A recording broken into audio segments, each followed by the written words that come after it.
जय श्री कृष्ण भाइयों और बहनों। आज मैं आपको सातोड़ी तीज की कहानियां सुनाऊंगी। मैं आपको 4 कहानियां सुना रही हूं और सातोड़ी तीज का त्योहार लगते भादवे की तीज के दिन मनाया जाता है। सभी स्त्रियां 16 श्रृंगार करके इस व्रत को बहुत ही श्रद्धा भक्ति से करती हैं। अब मैं आपको सातोड़ी तीज की पूजन सामग्री, सिंजारा और पूजा विधि बता रही हूँ। लगते भादवे की दूज के दिन सातोड़ी तीज का सिंजारा मनाया जाता है। इस दिन सुबह से सिर धोकर मेहंदी लगाना चाहिए और तीज के दिन उपवास रखना चाहिए। इसकी पूजन सामग्री मैं आपको बताती हूँ। कंकु, चावल, मेहंदी, काजल, गेहूं, गुड़, कच्चा दूध, नींबू, पैसा, नाड़ा, ककड़ी, नीमड़ी और लुगड़ा, घी का दिया, माचिस और एक सत्तू का पिंडा। यह सारी पूजन सामग्री एक थाली में सजाकर फिर पूजा करने बैठना चाहिए। अब मैं सातोड़ी तीज की पूजा विधि बता रही हूँ। सातोड़ी तीज के दिन जहाँ पर आप पूजा करते हैं वह जगह एक दीवार के सहारे रखना चाहिए। वहाँ पर अच्छे साफ सुथरे गंगा जल और कच्चे दूध को छिड़क कर वहाँ पर साफ सफाई करना चाहिए। फिर पीली मिट्टी से वहाँ पर एक तालाब और पाल बनाना चाहिए और उस पाल में नीमड़ी रोपना चाहिए। नीमड़ी मतलब नीम की एक डगाल होती है, उसे रोपना चाहिए। और जो आपने पाल बनाई है, तालाब बनाया है, उसमें दूध और पानी भरना चाहिए। और फिर दीवार पर 17 टिपकी काजल, मेहंदी, कंकु की लगाना चाहिए। उसके बाद उस पर सत्तू चढ़ाना चाहिए और फिर दिया लगा देना चाहिए। नीमड़ी की पूजा करना चाहिए। तालाब में चुंदड़ी का पल्ला, नींबू, नथ, ककड़ी, लड्डू और नीम की परछाई को देखना चाहिए। उसके बाद जितनी भी पूजन सामग्री है वो सभी नीम की डगाल पर और वो तालाब की पाल पर भी चढ़ाकर उसकी पूजा करना चाहिए। उसके बाद सातोड़ी तीज की कहानी सुनना चाहिए। ब्यावले साल हो या हर साल सत्तू पीहर से ही आता है। पीहर वालों की शक्ति अनुसार 1.25 पाव का एक पिंडा बनाना, बाकी छोटे छोटे बनाना। उसके ऊपर सुपारी और पैसा लगाना। चांद उगने पर लड्डू से बायना निकालना और फिर चंद्रमा को अर्घ देना चाहिए। पिंडे में चक्कू से क्रॉस बनाकर उसे पिंडा पासना कहते हैं। रोटी खाते वक्त कच्चे दूध में नीम की पत्ती लेना और नींबू ककड़ी के साथ गासे लेना। फिर सत्तू खाने के बाद फिर खाना खाना चाहिए।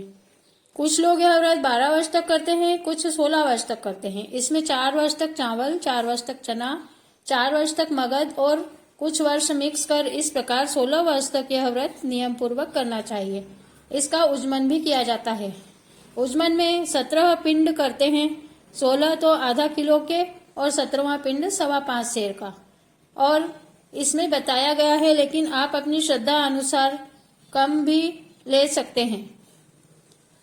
इसमें मगध का ही पिंड बनाएं और रात को पूजा करके अर्घ देना चाहिए और बायना निकालना चाहिए। बायने में सासू जी के लिए पूरी साड़ी का वेश और श्रृंगार का सामान रखकर उस पर लिफाफा रखकर सासू जी को देखकर चरण स्पर्श करना चाहिए। इस तरह सातोड़ी तीज की पूजा विधि और उजमन विधि भी मैंने आपको बताई। चलिए अब हम इसकी कहानियां सुनते हैं।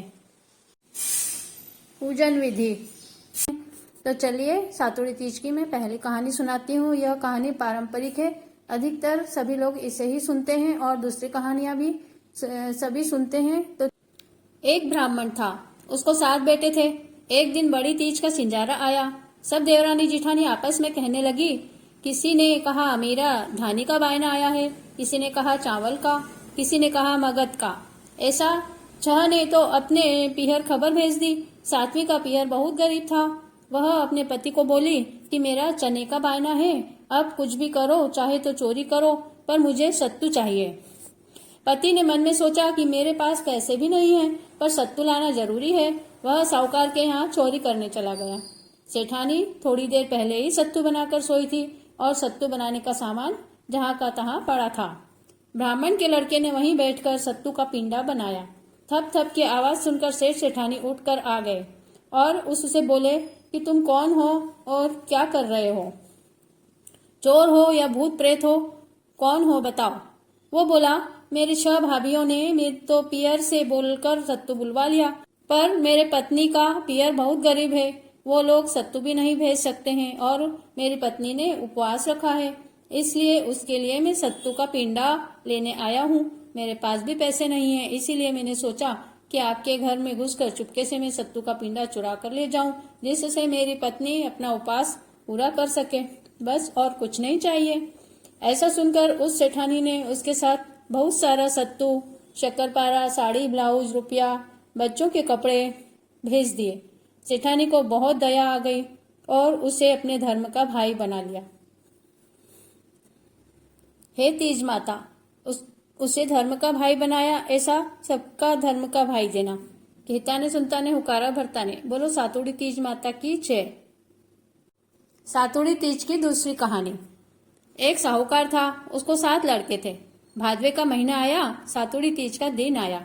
उस दिन बहू ने खड़ा नीम की पूजा करी तो उसका आदमी मर गया। दूसरे बेटे की शादी करी और बहू ने खड़े नीम की पूजा करी तो उसका भी पति मर गया। इस तरह 6 बेटे तो मर गए। सासू बोली कि अब एक बेटे का ब्याह नहीं करूंगी, मेरे तो 6 बेटे मर गए, इसे तो मेरे पास रहने दो। सब साहूकार बोला कि अब अच्छी पढ़ी लिखी बहू लाऊंगा। उसकी भी शादी करी। तीज का दिन आया, सासू बोली कि हम तो खड़े नीम की पूजा करेंगे। तब नई बहू बोली कि मैं तो खड़े नीम की पूजा नहीं करूंगी, मेरे पीहर में तो दीवार पर नीम की डगाल गाड़ कर पूजा करते हैं, मैं तो उसी विधि से पूजा करूंगी। बहू ने दीवार पर नीम मांड कर पूजा करी तो उसके 6 बेटे, जो उसके जेठ 6 थे, वो भी जिंदा हो गए। इसी दिन से सभी जेठानियों को बुलाकर बोली कि चलो पिंडा पासो। तो वे बोली कि किसके पिंडे पासे, पासने वाले तो मर गए। तब छोटी बहू ने बोला कि अरे नहीं, मैंने दीवार पर नीम मांड कर पूजा की थी तो नीमड़ी माता ने सभी को जिंदा कर दिया है, देखो सातों जेठ जी बैठे हो गए हैं। सभी ने नीमड़ी की पूजा करी और अपनी देवरानी को बहुत आशीर्वाद दिया और अर्घ दिया और गांव में ढिंडोरा पिटवा दिया कि अब सभी दीवार पर नीमड़ी की डाली गाड़ कर ही पूजा करें। हे नीमड़ी माता, उनके साहूकारनी के 6 बेटों को जिलाया और उन्हें सुहाग दिया, ऐसा सबको देना। कहता ने सुनता ने हुकारा भरता ने, बोलो सातुड़ी तीज माता की जय। सातुड़ी तीज की तीसरी कहानी। एक साहूकार था, उसको 7 लड़के थे। 6 तो कमाते थे और 7वां दिन भर वेश्या के यहाँ पड़ा रहता था। उसकी औरत दिन भर देवरानी जिठानी का काम करती और पेट भरती। बड़ी तीज आई, सभी देवरानी जिठानी ने दाल शक्कर पीसी और घट्टी छाड़कर बचे हुए आटे में शक्कर मिलाकर अपना पिंडा बनाया। नीमड़ी माता की पूजा करके चांद को अर्घ दिया और पिंडों पासने बैठी। इतने में उसका आदमी आया और बोला कि दरवाजा खोल दो। तो वो बोली कि आज तो मेरे भाग्य खुल गए, पिंडा पासते समय मेरे भंवर जी आ गए। उसने दरवाजा खोला तो वो घर में आते ही बोले, मुझे वेश्या के यहाँ छोड़कर आ जाओ। उसे वेश्या के घर छोड़कर वह आ गई और आकर पिंडा पासने लगी। तो वह वापिस आकर बोला, दरवाजा खोलो। इस तरह वह 5 बार आकर चला गया। जब 6ठी बार आया तो आड़ी नदी दूध दही की मिली तो उसमें से आवाज आई कि आवतड़ा कोई जावतड़ा, दोना खोल पीवतड़ा। इस तरह उस नदी में से दूध का दोना आया और वह दूध का दोना पीने से उसका पति घर आया तो उसके आदमी को दया आई कि कल तीज का त्योहार है। वह वेश्या के यहाँ गया और अपनी औरत के कपड़े गहने लाया। दूध का दोना पीने से उसके पति को अकल आ गई। जब वह अपने पति को वेश्या के यहाँ छोड़कर आई तो वेश्या ने पूछा कि यह तुम्हारी दासी है या नौकरानी है। तो उसने कहा कि यह मेरी दासी भी नहीं, नौकरानी भी नहीं, यह मेरी पत्नी है और यह पतिव्रता है, इसलिए मैं जो भी करता हूँ उसे यह सहन कर जाती है और मेरी सेवा करती है। तब वेश्या ने कहा कि तुम आज के बाद मेरे घर मत आना और अपनी पत्नी के साथ ही रहना। ऐसा कहकर उस वेश्या ने उसे अपने घर भेज दिया। तब नीमड़ी माता ने भी उसे अकल दी और उसे अपनी पत्नी पर दया आ गई और उसने सोचा कि कल तीज का त्योहार है। वह वेश्या के यहाँ से आया और औरत के कपड़े गहने लाया और घर आकर बोला, दरवाजा खोलो, दरवाजा खोलो।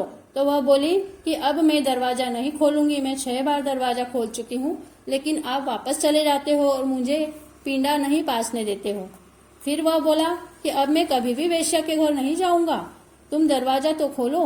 वह बोली, पहले वचन दो, मैं दरवाजा खोलूं। उसने वचन दिया। जब उसने दरवाजा खोला और आदमी ने अपनी औरत को कपड़े गहने और श्रृंगार का सामान दिया। उसने कपड़े गहने पहने, पूजा करी और भगवान को अर्घ दिया। दोनों जनों ने बैठकर पिंडा पासा। दोनों जिम कर पान खाकर चौपट पासा खेलने लगे।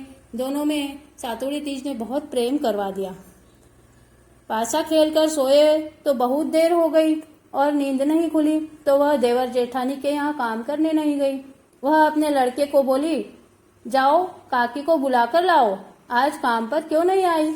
जब वो लड़का काकी को बुलाने गया तो काकी बोली, मैंने बहुत दिन काम किया है, अब मैं काम पर नहीं आऊंगी, मुझे तो तीज माता टूटी है। तीज माता उससे टूटी, ऐसी सबको टूटना। कहते ने सुनता ने हुकारा भरता ने, बोलो सातुड़ी तीज माता की जय। सातुड़ी तीज की चौथी कहानी। एक साहूकार था, उसकी 2 बेटियां थी, एक अगली की और एक पिछली की। छोटी बेटी अधिक लाड़की थी। तीज का दिन आया, दोनों नीम की पूजा करने बैठी। बड़ी बेटी बोली, हे नीमड़ी माता, मुझे हर जगह पियर ससुराल में अपने जैसी मीठी मीठी रखना। छोटी बेटी बोली, हे नीमड़ी माता, मुझे अपने जैसी खारी खारी रखना। अब बड़ी बेटी तो सभी दूर मीठी मीठी रहने लगी, उसके ससुराल वाले भी उसे लक्ष्मी स्वरूप समझने लगे, जबकि छोटी बेटी का ससुराल में बहुत अपमान हुआ। वह किसी के साथ अच्छा बर्ताव नहीं करती थी। तब साहूकार की बहू ने परेशान होकर एक ब्राह्मण से पूछा, तो वह ब्राह्मण बोले, यह सब नीमड़ी माता की कृपा से हुआ है। आपकी बड़ी बेटी ने सबके लिए मीठा मीठा बर्ताव और छोटी बेटी ने खारा खारा बर्ताव मांगा था। फिर अगली तीज आई, तब छोटी बेटी ने प्रार्थना की कि हे तीज माता, मुझे भी सबके साथ मीठा मीठा रखना। सब ठीक हो गया। नीमड़ी माता ने उसे भी सबके साथ मीठा मीठा बर्ताव दिया और उसका जीवन भी खुशियों से भर दिया। हे तीज माता, बड़ी बेटी को प्रसन्न रखा, ऐसा सभी को रखना, और छोटी बेटी को बाद में वरदान दिया, ऐसा सभी को देना। कहता ने सुनता ने हुकारा भरता ने, बोलिए लीमड़ी माता की जय। गणेश जी की कहानी। एक गणेश जी थे, चमची में चावल चमची में दूध लेकर घूम रहे थे और बोल रहे थे, कोई मेरी खीर बना दो, कोई मेरी खीर बना दो। पर किसी ने भी गणेश जी को नहीं पहचाना। यह सब एक डोकरी माई बैठी बैठी देख रही थी। डोकरी माई ने आवाज दी, ला रे बेटा, मैं तेरी खीर बना दूं। गणेश जी ने कहा, माँ बड़े से कड़ाव चढ़ा दो, उसमें 1 चम्मच दूध डाल दो, 1 चम्मच चावल डाल दो और सारी नगरी को बुलावा दे दो। डोकरी माई ने एक बड़ा सा कड़ाव चढ़ा दिया, उसमें 1 चम्मच दूध 1 चम्मच चावल डाल दिए। कड़ाव लबालब खीर से भर गया, सारी नगरी भरपेट खीर जिम गई। थोड़ी देर बाद डोकरी माई की बहू को भूख लगी तो खीर का कटोरा भर के दरवाजे के पीछे बैठ गई और बोली, आओ गणेश जी, भोग लग जाओ। डोकरी माई गणेश जी के लिए भूखी बैठी थी। थोड़ी देर बाद में गणेश जी आए तो डोकरी माई बोले, आ रे बेटा, तू कहाँ गया था, तेरे को भूख लगी होगी, आ अपन दोनों खीर खाएं। गणेश जी ने कहा, डोकरी माई, तेरी बहू ने दरवाजे के पीछे जब छिपकर खाई और मेरा नाम लिया था ना, मैंने तभी खीर खा ली थी। मैं तो वासना का भूखा हूँ, मुझे कोई याद करता है उसी में मैं भोग लगा लेता हूँ। डोकरी माई, तेरी झोपड़ी में चारों कोने में 4 चरवे धन के गड़े हैं, अगर तू खोदेगी तो धन धन निकलेगा, अगर तेरी बहू खोदेगी तो कंकर पत्थर निकलेंगे। बहू ने सुनकर लालच में आकर फावड़ा कुदाली लेकर खोदना शुरू किया, लेकिन कुछ भी नहीं निकला। पर जब डोकरी माई ने एक छोटी सी सुई लेकर खोदना शुरू किया तो 4 चरवे धन के टन टन करते निकल गए। गणेश जी जाते जाते डोकरी माई की झोपड़ी को लात मार गए तो बड़े बड़े महल माड़े बन गए। डोकरी माई की आंखों के जाले खुल गए, कानों के ताले खुल गए, डोकरी माई की काया कंचन सी हो गई और अंत में डोकरी माई को मोक्ष प्राप्त हुई। बोलिए गणेश जी महाराज की जय। हे गणेश जी महाराज, डोकरी माई को टूटे सबको को टूटना, कहता ने सुनता ने हुकारा भरता ने, तेरे नाम लेता ने। गणेश जी महाराज की जय।